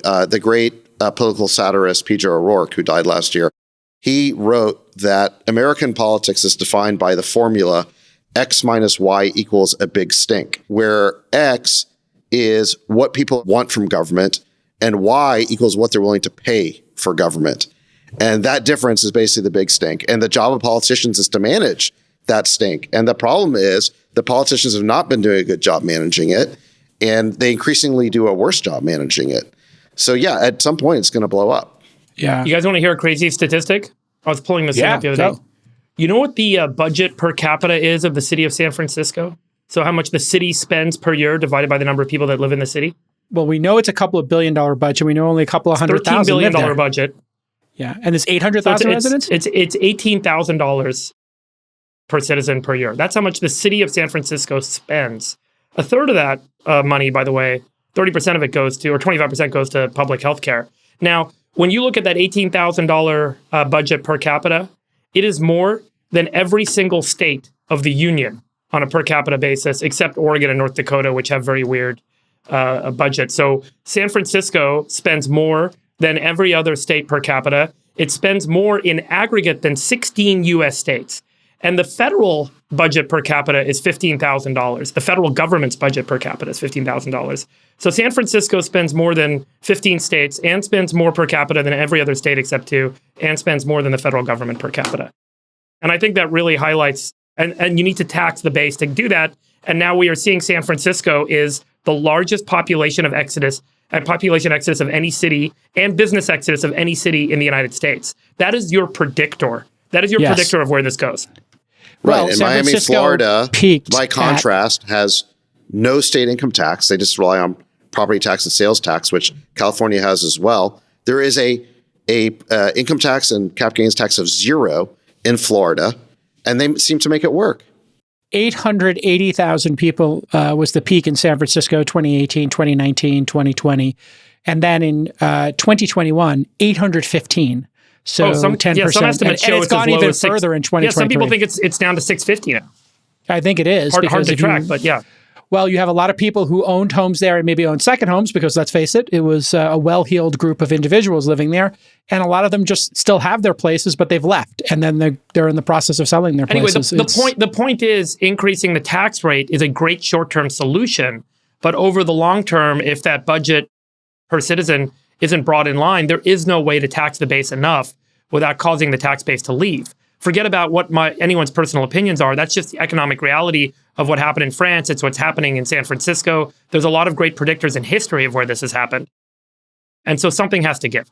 Or you have to have a miracle, like an energy miracle, but, we'll all keep investing for that.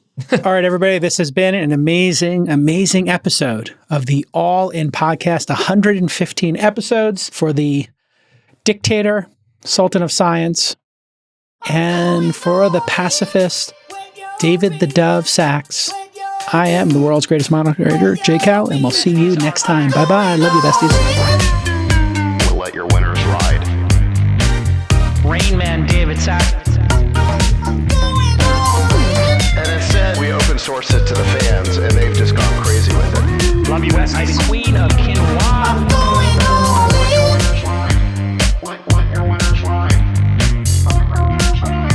Besties are back. Gold 13. That is my dog taking a notice in your driveway. Oh, man. My haberdasher will meet me at Flynn's. We should all just get a room and just have one big, huge orgy because they're all just useless. It's like this sexual tension that they just need to release somehow. Wet your beak. Wet your beak. Wet your beak. We need to get merch. Besties are back.